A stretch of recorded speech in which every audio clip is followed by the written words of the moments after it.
Hello friends, we are now in Esoteric Astrology Adventure number 153A. We are continuing with some very, I think, difficult stanzas from Cosmic Fire that relate to astronomical and astrological factors. There was a paragraph about 3 different types of solar angels, and it was difficult to tell what the antecedents were. We talked about the Uranus, Neptune, and Saturn scheme, and then that the Agnisvatas functioning there function differently from those in, here's a mixture of sacred and non-sacred planets, Venus, Vulcan, Mars, Mercury, Jupiter, Earth, and the exoteric Saturn scheme, as do the monastic devas of the inner round. Okay. So they are the second to be mentioned. And I suspect that when we get down to the point where we are talking about having a triplicity of groups, we have a triplicity of groups of planets. That is, the synthesizing planets, the ones that were mentioned above, and also the planets of the inner round, or whatever the inner round really means. So there's the triplicity of forces in the others, and namely, this is the highest planets, I believe. I didn't get that before, but now I think so. The synthesizing planets, the higher group of Agnisvatas, and the middle group of Agnisvatas. See, the higher group are connected with the monastic permanent atom, and they make adjustments in the egoic group of egoic lotuses. And the middle group deals with the 9 petals particularly, that the higher group and the middle group hold sway in the highest of all the planets. And because they are the most occult and sacred in manifestation, they are concerned with egos on the path, and therefore with group activity. In connection with Uranus, Neptune, and Saturn, this might be expected. So the word others seems to refer to the highest group of planets, the synthesizing planets. See, it's an antecedent like this, which is difficult to decipher. There are so many things to which it might refer. This might be expected as they are the synthesizing planets,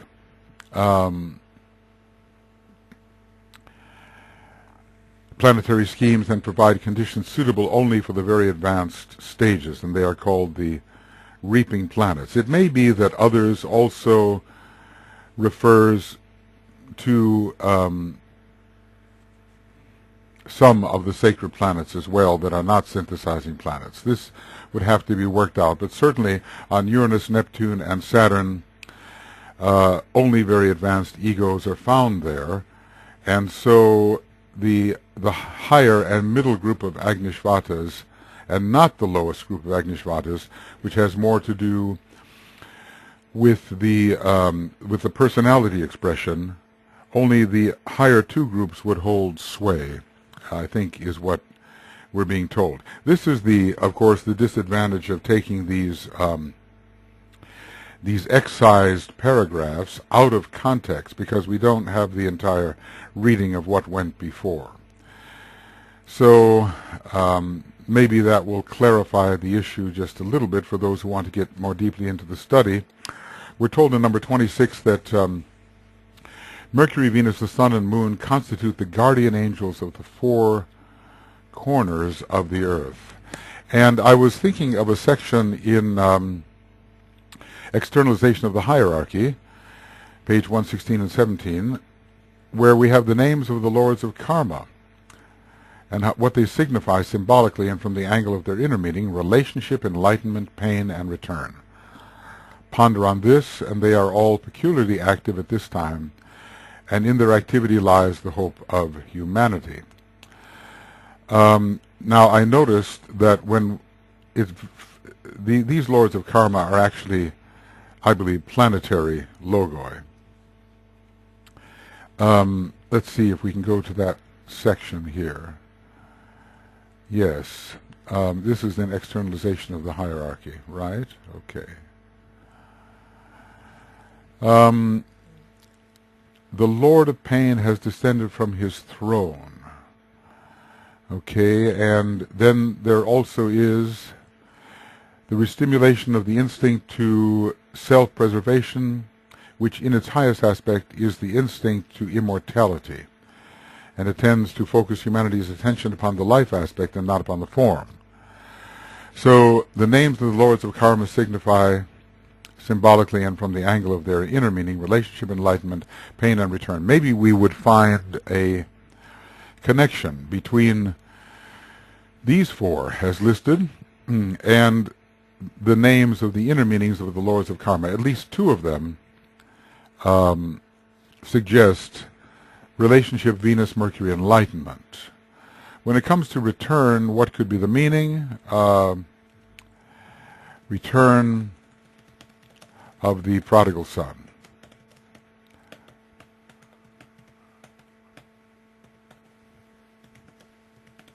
To the soul and life aspect. Possibly that. But he elaborates on that a little bit more, and he says, the sun and the moon veil hidden planets. Now, again, written before Pluto was discovered. These are the four Maharajas connected with karma. So planetary lords can be considered as Maharajas, connected with karma, humanity, cosmos, and man. The usual four Maharajas are greater beings. But when he starts to mention these following names, the sun, or Michael, or its substitute, Michael, and thus associated, I think, with Leo, the moon, or Gabriel, I believe associated with Scorpio, and Mercury and its substitute Raphael. This is to be associated, I believe, with Aquarius, and Mercury has a close connection with Aquarius and with the cosmic ethers, over which Aquarius, Uranus, and Mercury, I think, preside. And Venus, as the ruler of Taurus, and Venus, this is usually considered to be Taurus. So I'll put these down as at least these speculative titles. Gabriel is Scorpio, although you kind of think that Gabriel should be connected with hierarchical Mercury, since he is the one who announces. There are different assignments of the Archangels, but usually they are connected with Planetary Logoi, and this is Leo. So Maharajas is also one of these protean terms, a flexible, mutable term, and can relate to different orders of beings. Maharajas take their place at the four corners of our solar system in a way these planets do not. So perhaps we can think of the Maharajas as still greater beings connected with the three Lapika lords from Sirius, who administer all that is transpiring karmically in our solar system. But now, hidden planets. This is a note. Let's turn to 646 in Esoteric Astrology and see in what manner this is presented. And this may be a Secret Doctrine note. It looks like it, because I remember this discussion of the sun and its substitute. I don't think that we can locate these in Esoteric Astrology or Cosmic Fire as belonging to some other book than the Secret Doctrine. I think only one reference, and that is, yes, this is the Secret Doctrine. And we don't know whether the sentences in the Secret Doctrine are exactly what they are here, or whether this is the information gleaned from the Secret Doctrine. So we have possibly hidden planets, but I would tend to think that when we're dealing with pain and return, if we want to find a substitute for pain and return, we might say that the Sun veils Vulcan, a hidden planet, and that the Moon veils Pluto, another hidden planet. I have seen some derivations of the glyph of Pluto which seem based upon the Moon. And the connection between the Moon and the astral plane and Pluto in the astral plane is pretty clear. Now, when we're dealing with four lords of karma, whose names are, that's not what I want. The four lords have names of relationship, enlightenment, pain, and return. There are different ways of looking at this, but I think it's pretty clear that relationship and enlightenment are related respectively to Venus and to Mercury. Definitely a planet of enlightenment, conferring sight to the blind. So, yes, a planet of enlightenment. And then when it comes to pain, I think the best candidates are either, Pluto, which was hidden at that time. Oh, how about, all right, and return, which could be considered, in a way, Vulcan, a return to the Sun, self, Leo. The Sun is often the ruler of Vulcan. It is a planet which promotes illumination, but also the spiritual will to return. Now, when I look at pain, I think Saturn would be a very good candidate for pain. It is a definitely karmic planet, but it is not a hidden planet. And we're told that the Sun and Moon veil hidden planets. Now, if this is from the Secret Doctrine, well and good, and at that time both Vulcan and Pluto were hidden, but now there's only one of those hidden planets. There's also a Sun and Moon veiling two planets, which are non-sacred and are not given names. I don't think either one of these is sigma per se. So the Sun and Moon veil hidden planets in the days of the Secret Doctrine.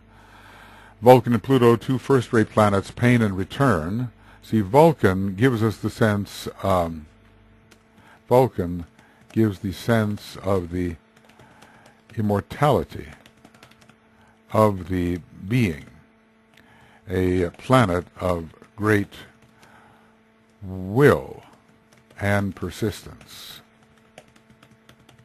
And Pluto, of course, can be associated with pain because in the elimination process, a type of cleansing and disintegration of less valuable or even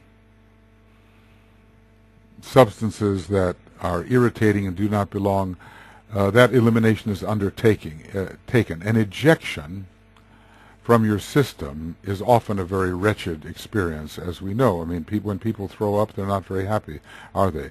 So let's just say Pluto can rule a wretched ejection from the system, which is always painful. So are we dealing here with lords of karma?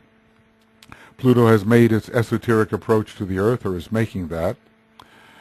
The guardian angels of the four corners of the earth, and then in a way one is death. And DK talks about death and pain in this section of the externalization, where it's externalization is found here. Okay. So dying and the painful process of it. It looks to me like dying and pain are going together. Pain has always been a purifying agent, that's Plutonian, employed by the lords of destiny to bring about liberation. The accumulated pain of the present war and the inherited pain of the earlier stage begun in 1914, so this was written during the Second World War, is bringing about a salutary and changing world consciousness. The Lord of Pain has descended from his throne. And is Pluto on his jet black throne, perhaps? And is bringing distress, agony, terror to those who cannot interpret his ends, but bringing about also a re-stimulation of the instinct to self-preservation, which in a higher aspect is the instinct to immortality. And there is where Pluto may give over to Vulcan with its tremendous sense of the persistence of the immortal spirit and the being. So when it says the Lord of Pain has descended from his throne, I do think about Pluto on his jet black throne, as it is called. The Lord of Pain has descended from his throne, and are we dealing with Pluto on his jet black throne? So definitely pain and dying are mentioned in one breath, mentioned together in this section. These are the four Maharajas connected with karma, humanity, cosmos, and man. Now, it's hard to believe that Saturn would be left out, but of course, Saturn is not a hidden planet, so we have to understand that we are dealing with two hidden planets, hidden at the time. Uriel of the Archangels is usually associated with the ox, and hence with Venus as the ruler of Taurus.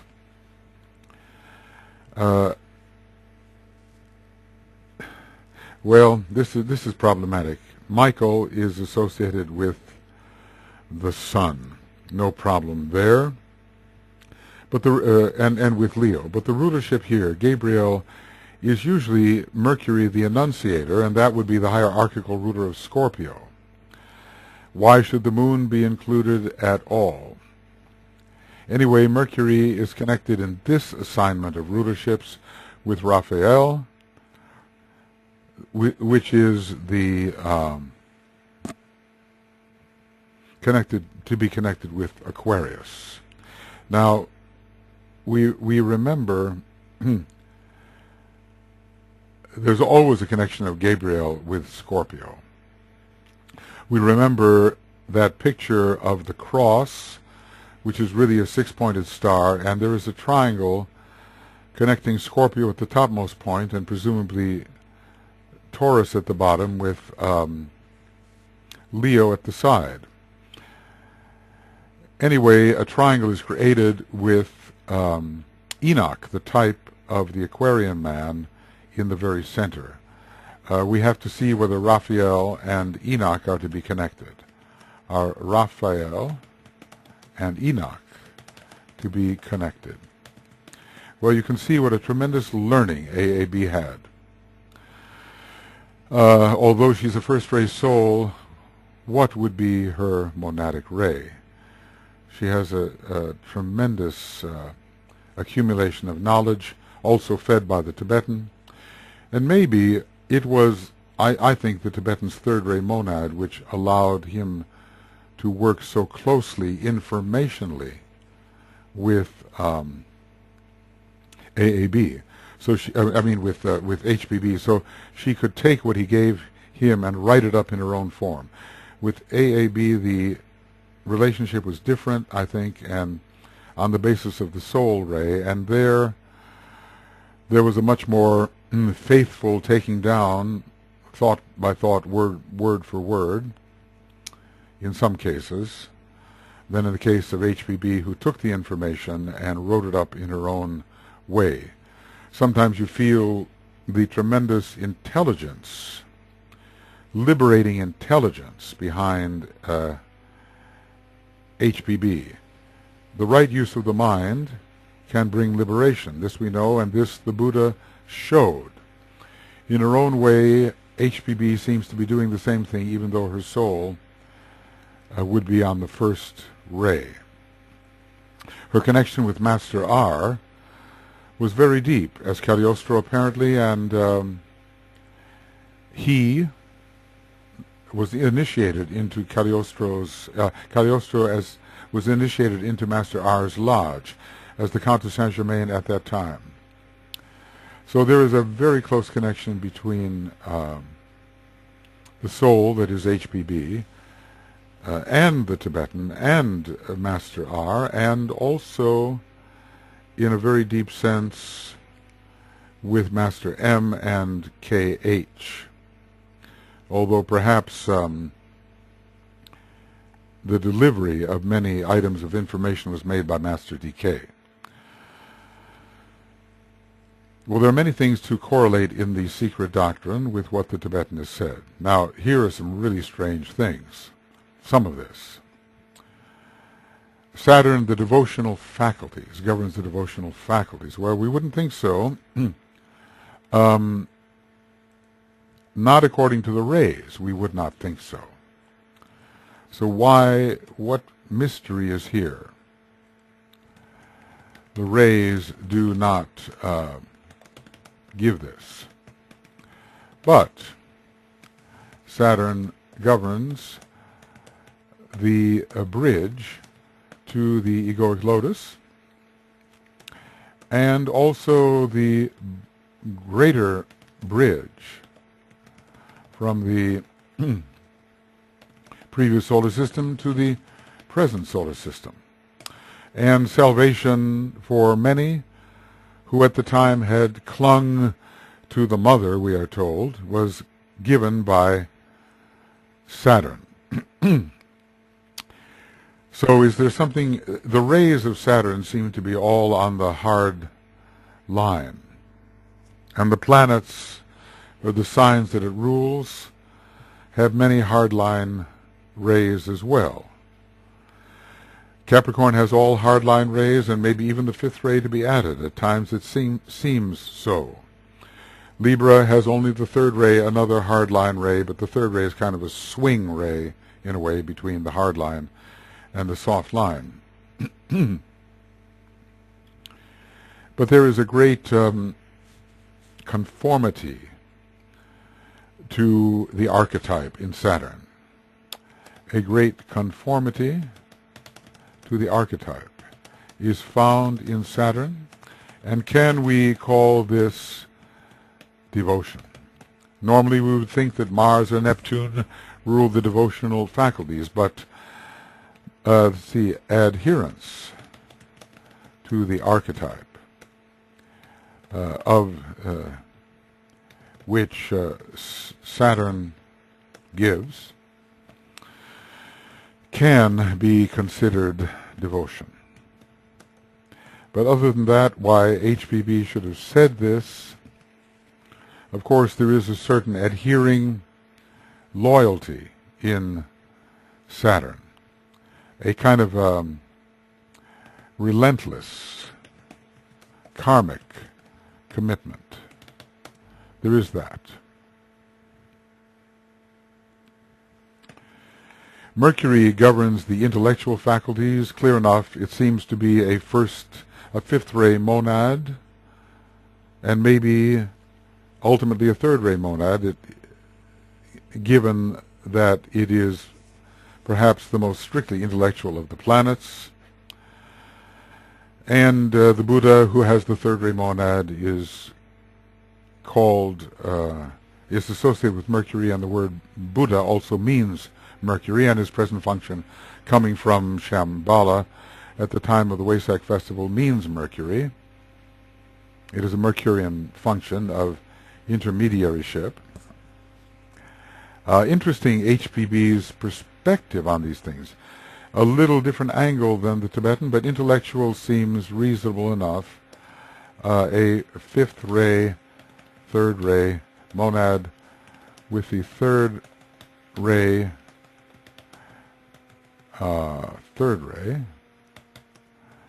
Now, how do I get that?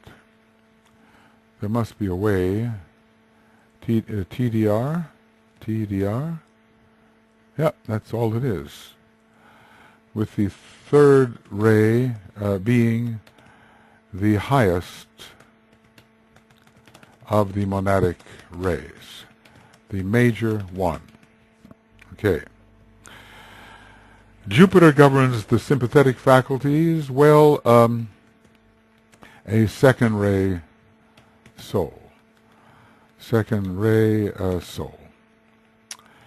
And associated with, the ruler of the sign Pisces, compassion, and associated with Buddhi, one of the rulers of the Buddhic plane, and associated also with the expansion of consciousness, and associated with inclusion.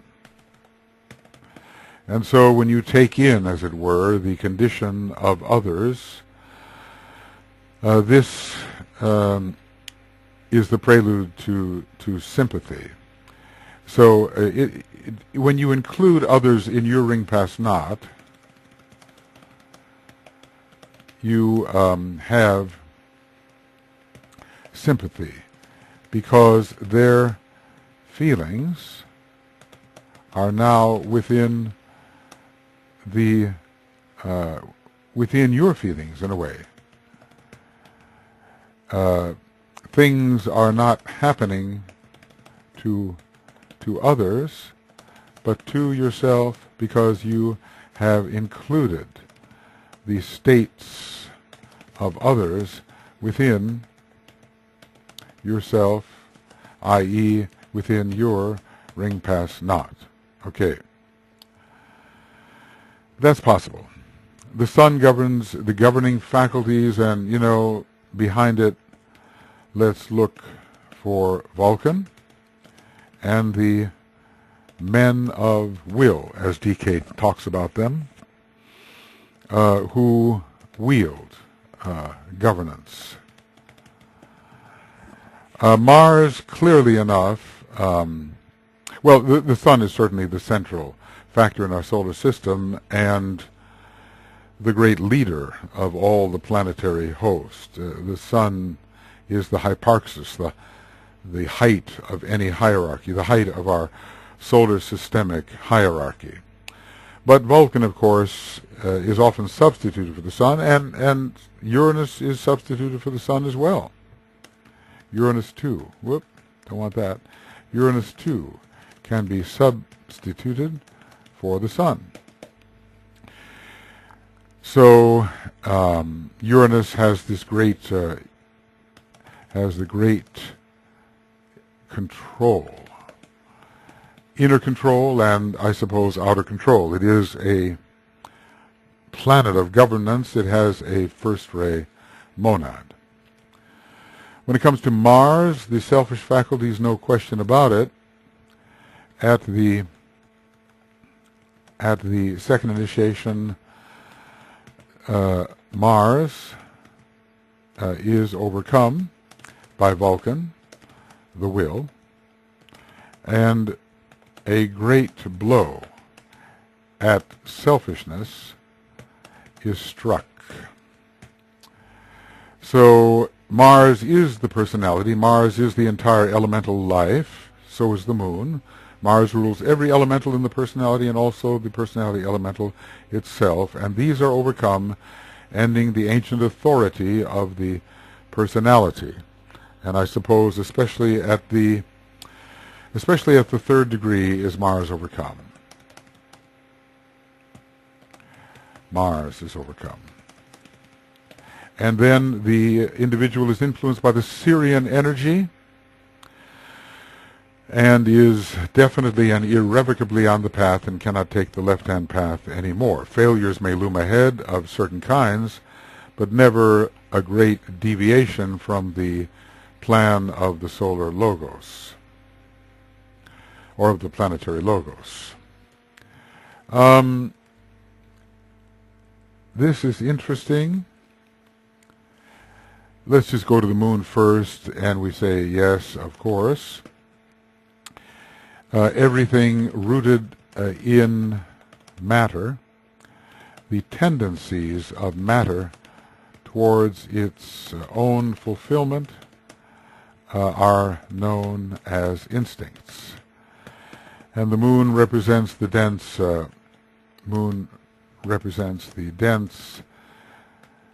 physical form. So all of the subconscious promptings, which have their own purpose, which are not necessarily the purpose of the indwelling life, so the subconscious SB, well, that should be subconscious, shouldn't it? That should definitely be subconscious. SB, C and S. And I should have had that. Subconscious. SCIOUS. Okay. All of the subconscious promptings leading to the preservation or gratification of the form are rooted in matter, which the moon symbolizes. Okay. Now, Venus and the tenacious faculties. These are unusual words.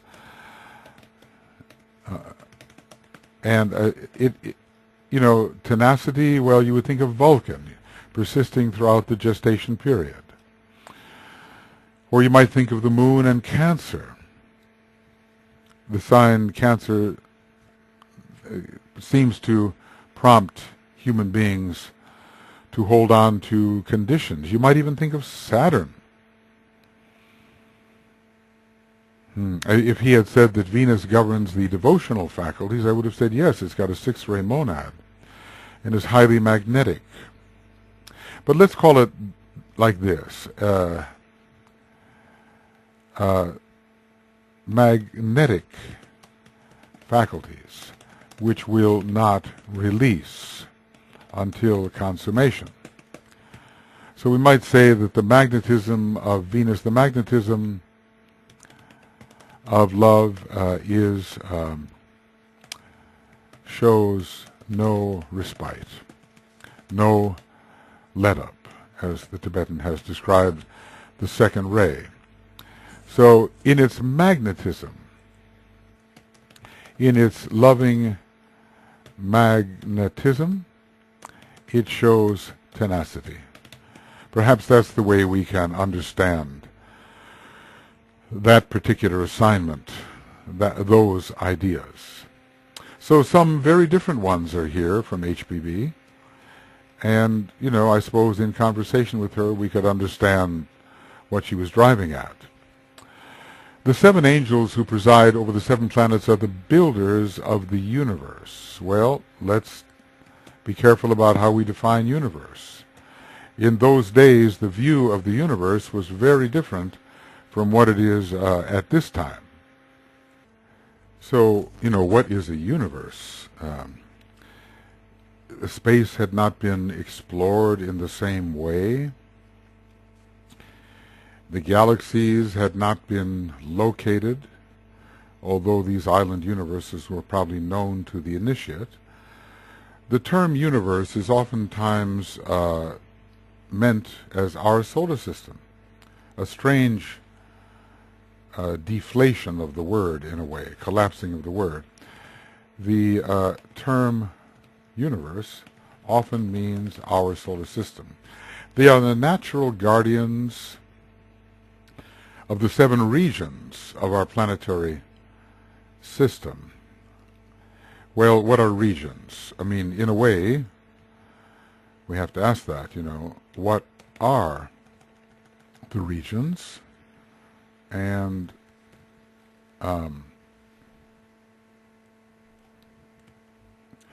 let's see, the regions are the 7 chains or the 7 globes.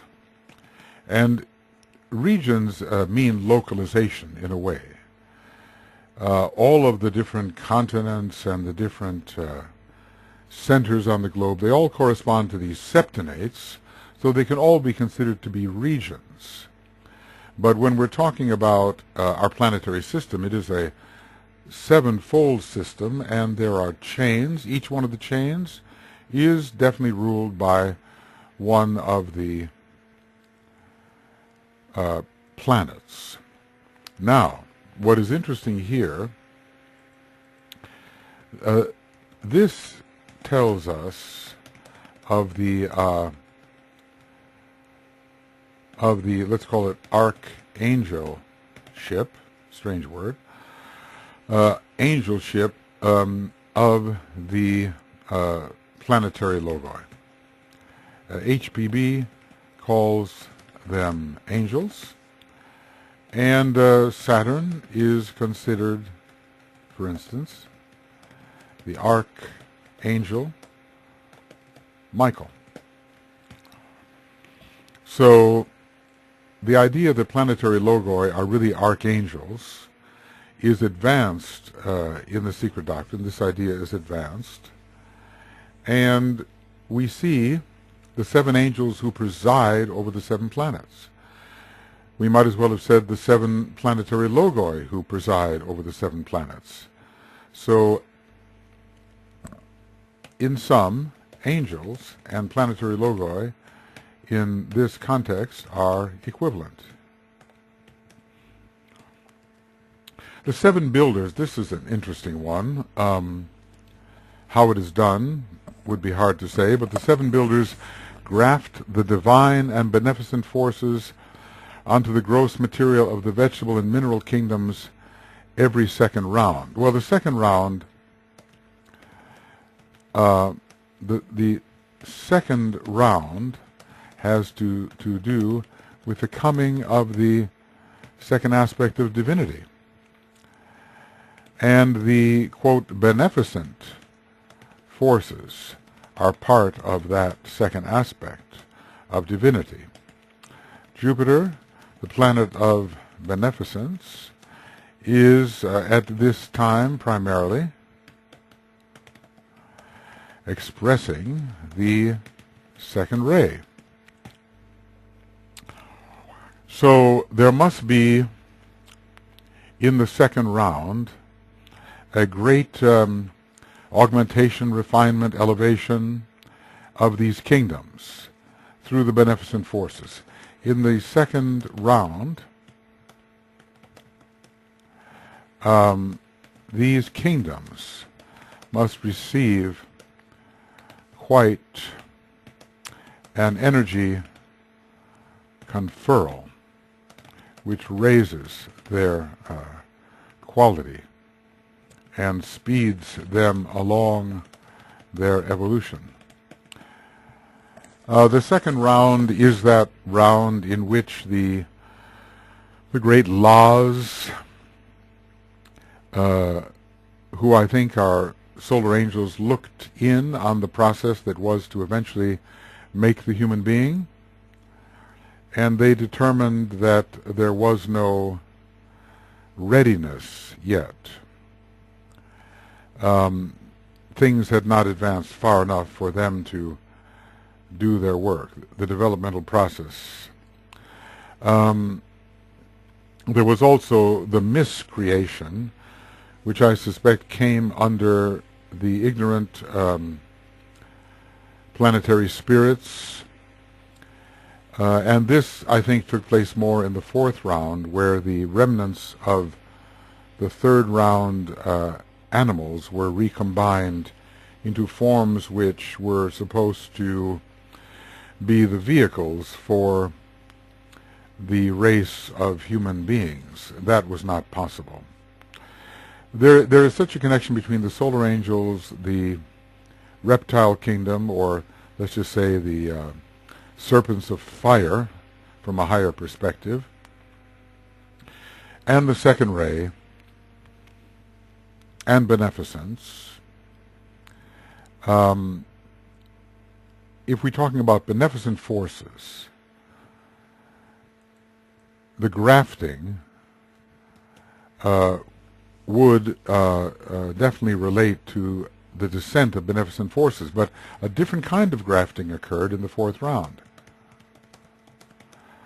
If interesting, this is a sort of a botanical term. You combine two plants, you graft one onto another, and the whole continues to grow. A different kind of grafting in the fourth round, when the solar angels shot forth from the bow, as it were. This is the individualization process. And the solar angelic essence was grafted onto the animal man of the period. Having pervaded the entire universe with a fraction of myself, I remain. So that fraction of the solar angel was grafted into the mechanism, grafted into the mechanism of the animal man, allowing a much more rapid growth. So there must be an analogy here. And an analogy must be present about the better advancement between or concerning the two types of graftings.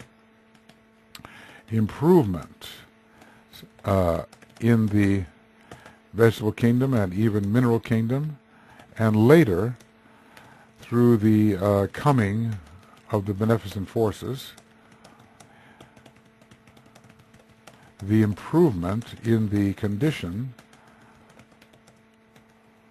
of animal man, so he could enter the fourth kingdom of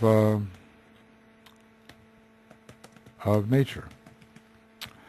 Well, you know, a little thought, a little statement goes a long way towards suggesting possibilities. This word graft, meaning to take a portion of something of a transformative nature and combine it with the life process of a lesser being.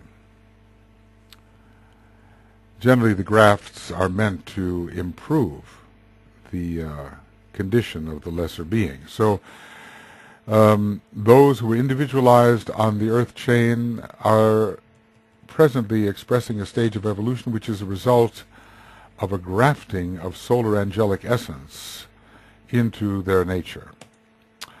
A grafting of solar angelic essence into their nature. Those who are members of, how about that? Members of Earth humanity. Of Earth humanity. Okay. The 7 planetary spirits or angels, she does it again, right, are identical with the Dhyan Chohans of Esoteric Doctrine. This is so important. What an important equivalence. Planetary spirits, well, let's write the equivalence right down there. It's like this. Equivalence. Q UV VC. So planetary spirits, angels, Dhyan Chohans, Archangels, spirits of the presence, Christian terminology. The truth abides, and the structures created by the deity or emanated by the deity abide, but different cultures, civilizations, and religious movements rename these ongoing structural factors according to their own design.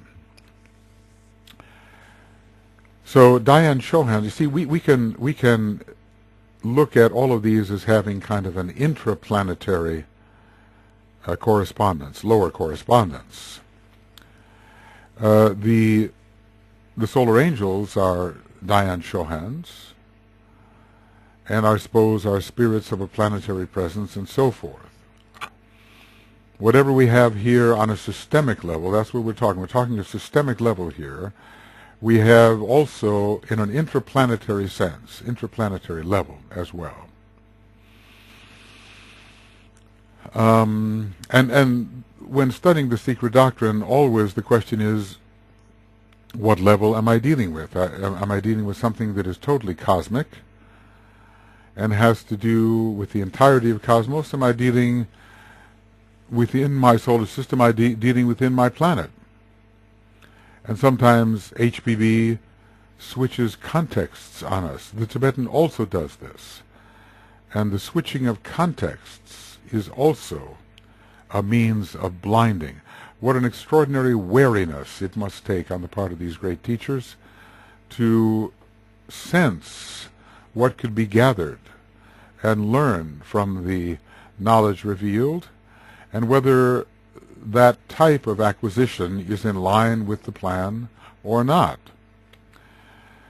So there's an instantaneous kind of realization, maybe coming from attunement with the still higher initiates and even Sanat Kumara, about what can be permitted, what can be revealed. It's not just the statement, it's the implications of the statement and what the statement may cause when received or assimilated by the unready.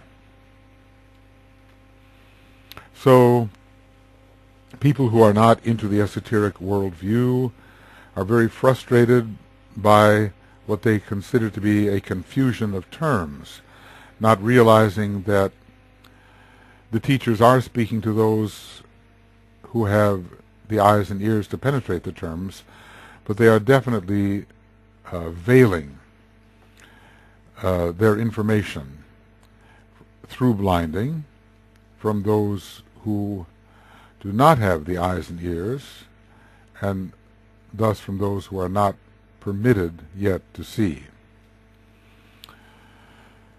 The seven chief deities are the rays of the one boundless unity. Well, if we are talking about the Prajapatis,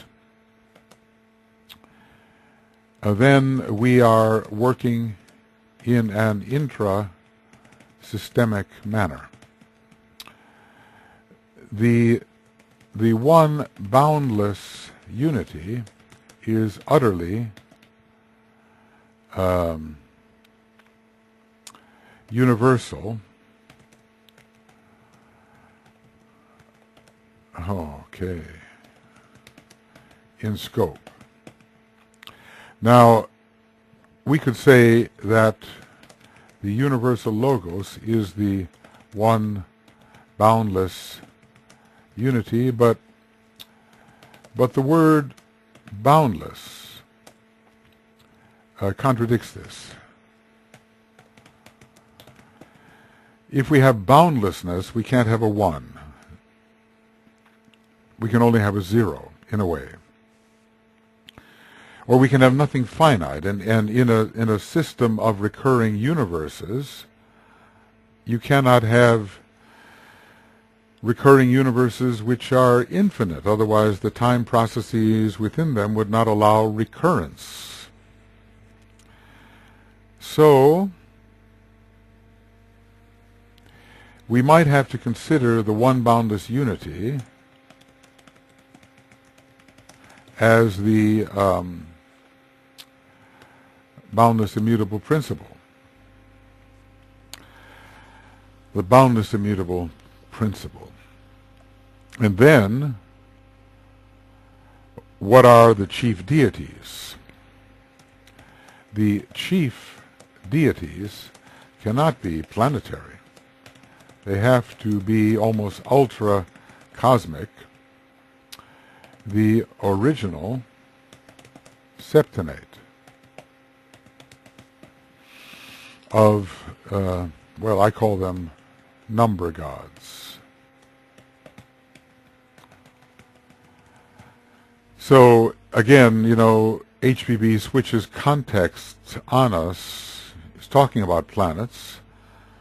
But then she goes to the chief deities, which of course has a planetary correspondence, but at the same time, it can represent, it can be a point to a universal context. When I use the word universe, I do mean the grand totality, the grand entirety.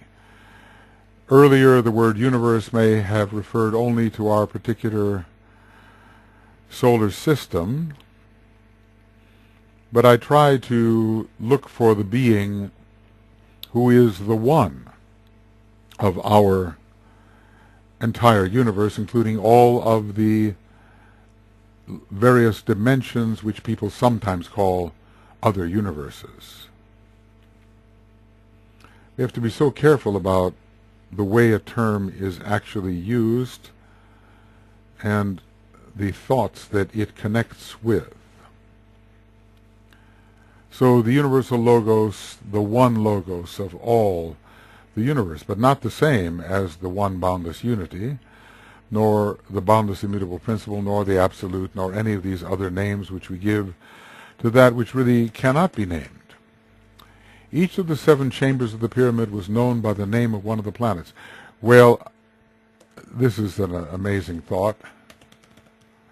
So, pyramids were initiation chambers, or, well, initiation almost temples.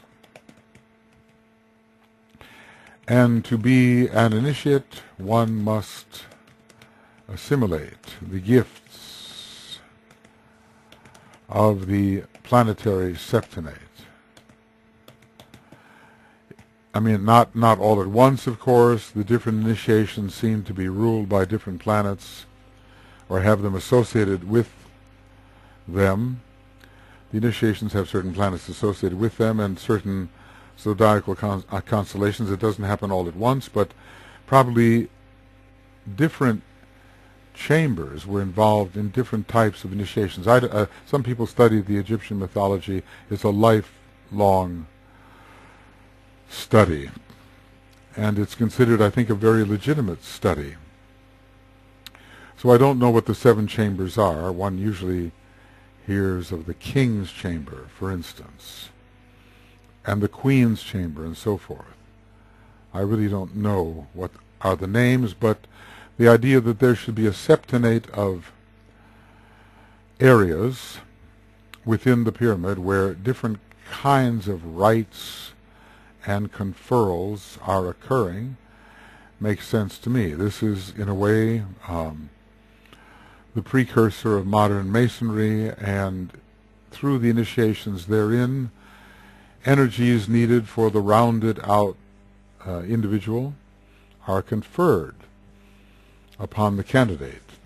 To be a candidate is to undergo trials and tests, but also great receptions. The Kabiri were always the 7 planets who, together with their father, the sun, composed a powerful Aggadode, which is the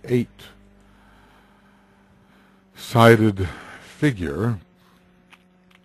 I suppose, well, this is kind of like an octahedron, I would suspect. It has 6 vertices and 8 sides. So the Kabiri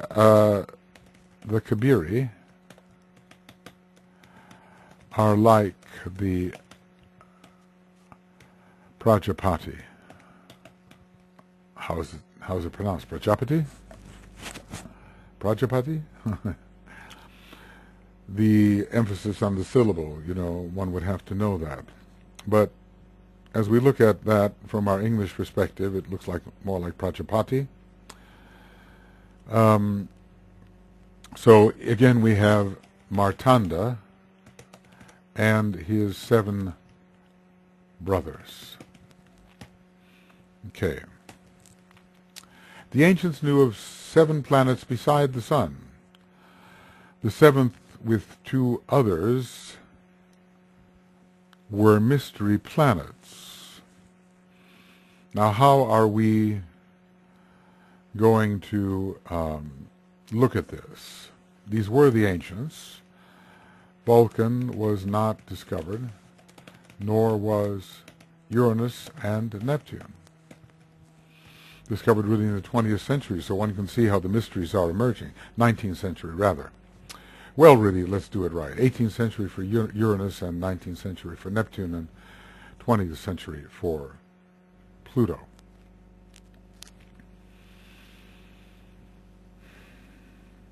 The heavenly one, that was a mystery planet. It was Uranus. Vulcan has made his way into mythology, and so... but we would have 9... We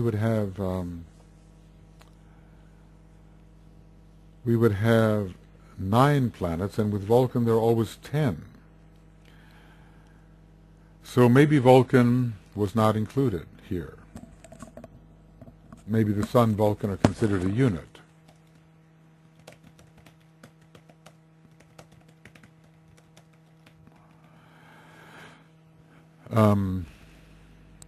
Definitely Uranus was mentioned as a mystery planet, the heavenly planet.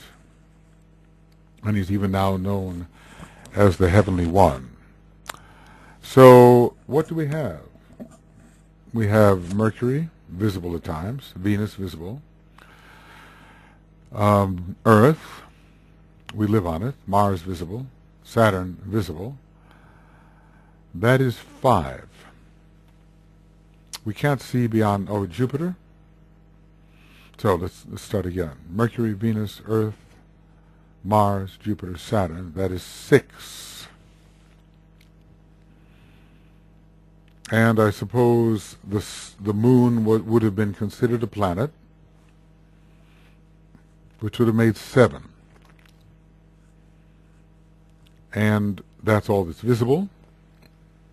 The sun is the center. Now, the 7th, with 2 others, were mystery planets. The other possibility here is that Vulcan is the mystery planet, and Pluto was not considered. And then Uranus and Neptune were added as mystery planets. So, if Pluto was not considered, although he did appear in the Egyptian mythology, and maybe as Anubis, and maybe other mythologies as well. I mean, obviously the initiates know the names of these beings, as well as the names of many, many undiscovered beings that even now remain undiscovered. If Pluto is not considered, then the 3 mystery planets would be Vulcan, Uranus, and Neptune. And that seems fair enough. Pluto was way beyond the possibility of discovery. And the 7th planet, what could that be? I mean, if you think we really only have... What could be...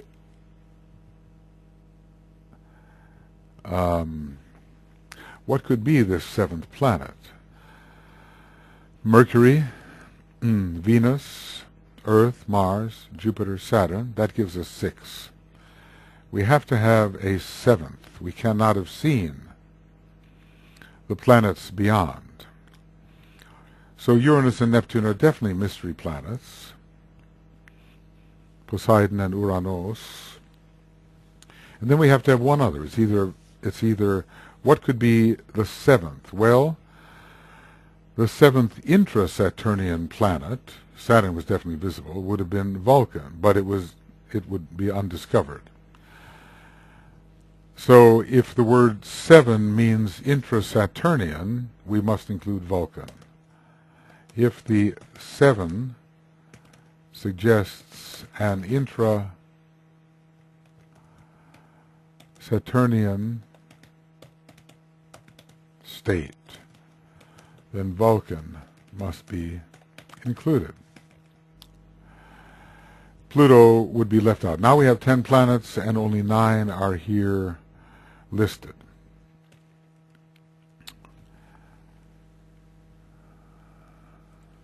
Well, I think we are at that point. We can say then that this is the end of Esoteric Astrology Adventure number 153A. And we're on page 647.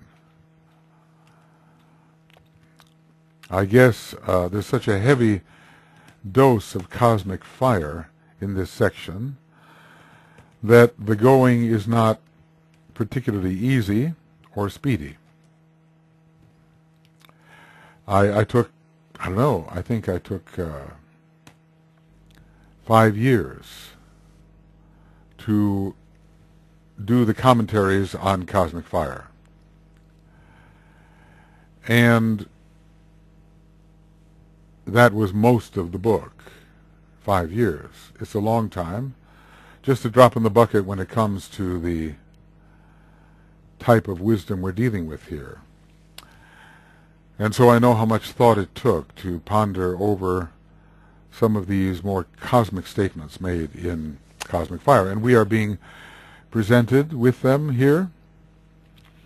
And I am trying to look for an overview which can make discussion of them meaningful. Definitely Uranus is one of the mystery planets. It says the ancients had their mystery planet, and this was Uranus. Now, Neptune is said not even to belong to our solar system, and yet it is one of the synthesizing planets. What does that mean, that it doesn't belong to our solar system? I think for the other one of the mystery planets, we will have to choose between Pluto and Neptune and Vulcan. This is if the moon is considered. If the moon is not considered, then with Vulcan, a mystery planet, we have, counting outward inward from Saturn, Saturn, Jupiter, Mars, Earth, Venus, Mercury, Vulcan. That's 7. Then Vulcan will have to be that planet, and then we look at the 3 Saturnian planets, and Uranus and Neptune are listed in our charts, cosmic fire charts. Interestingly, Pluto is not. Well, we'll come back to it. We'll come back to it shortly. Okay.